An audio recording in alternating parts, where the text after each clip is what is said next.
morning. Welcome to the video of the series where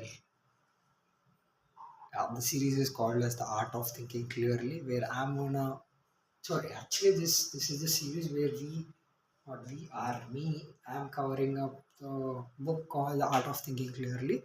It's a book with 100 chapters where in each chapter I'm gonna explain one.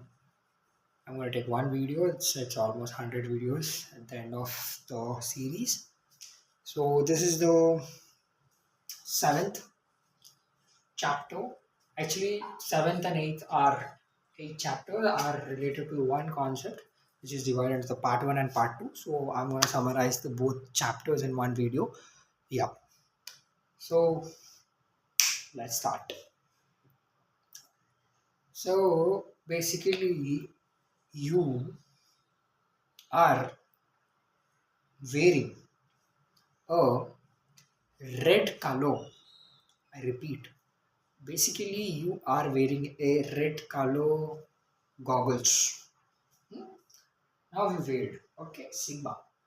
Now you walk through the streets of the roads, okay, on the roads, and you see everything as red. Everything as red, okay. Now you say that everything in this world is red. Everything in this world is red. So you come to me. I say, no, bro, it's not red. It's not basically it's a mixture of colors. So it's not red. I say you. I argue with you. It's not red. And you come to me and says no, no, no, no. It's red because I see it. I see it because it's red. I believe it. It's a red. Okay, it's red. Okay. Now I say it's not red.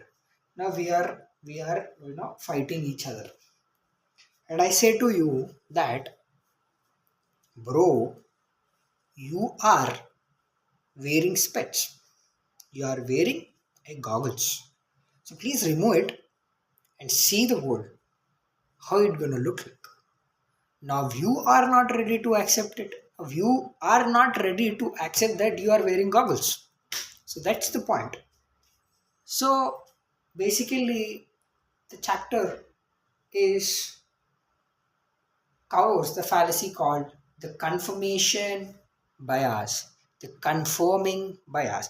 What happens in this conforming bias is that our minds basically tries to supports the evidence that we believe in, supports the information, only consumes, only takes the information which supports our beliefs. If something if something is if we consume, if we get an information that is contradicting our beliefs, then we not going to believe it. We just cut off that information, just throw that information in the dustbin. So we maybe I have observed a lot in my life, maybe you may not. Uh, so I talk from cricket standpoint. uh, I I used to see uh, a lot. I'm a fan of SRH Hyderabad, Sunrisers Hyderabad. Even today, I love the team. I love my team because I believe it's my team. Whenever someone says something bad about my team, I used to get anger, a lot of anger, and I used to counter them. Not only me, you see many this RCB, SRH, RCB or CSK fans. Not only that, many of the teams as well.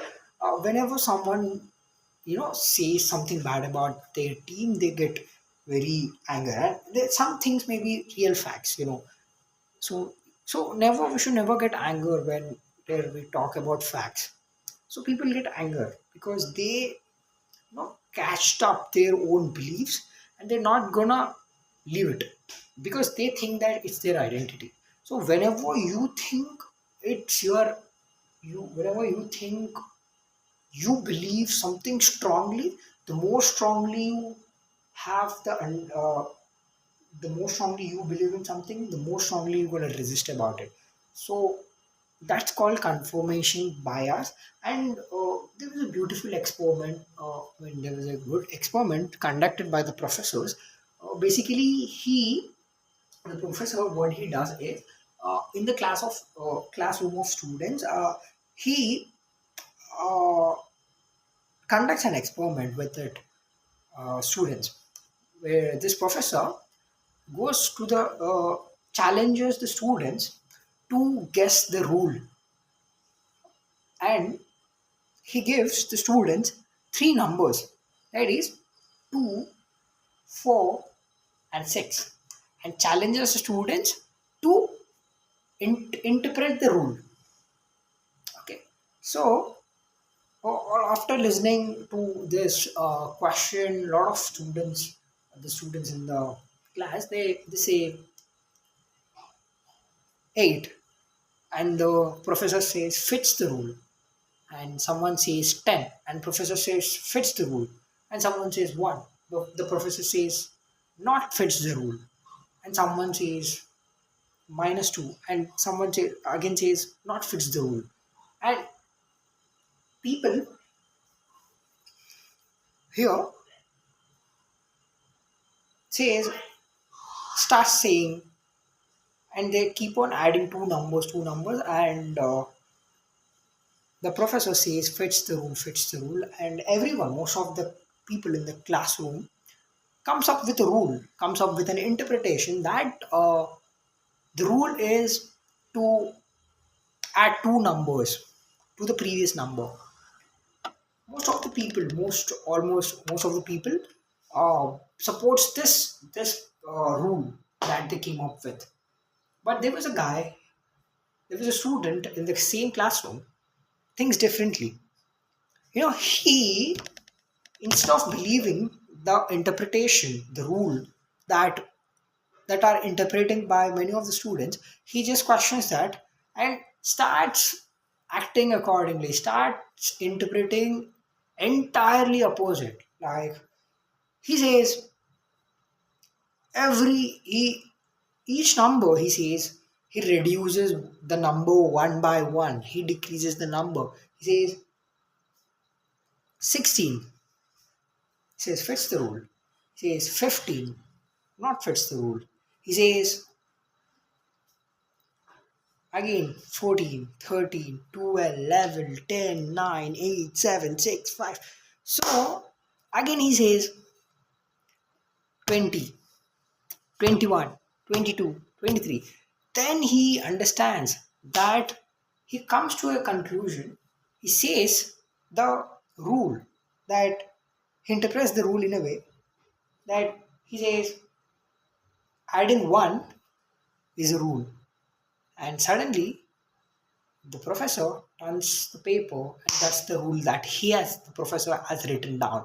So here, the intelligence is not about consuming the information that supports your own thoughts. It's about uh, understanding, also seeing the contradiction information that contradicts our own beliefs.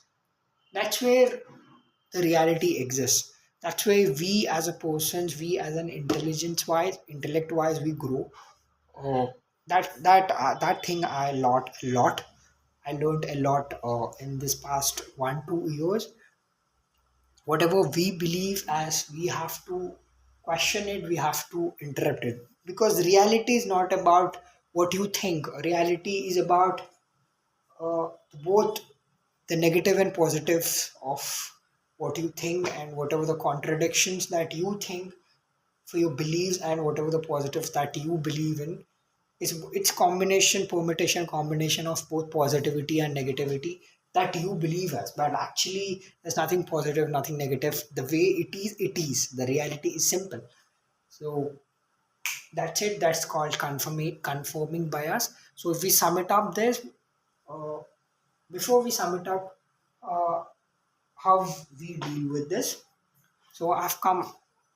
It's simple rule. Basically, you need to contradict the information that you believe in.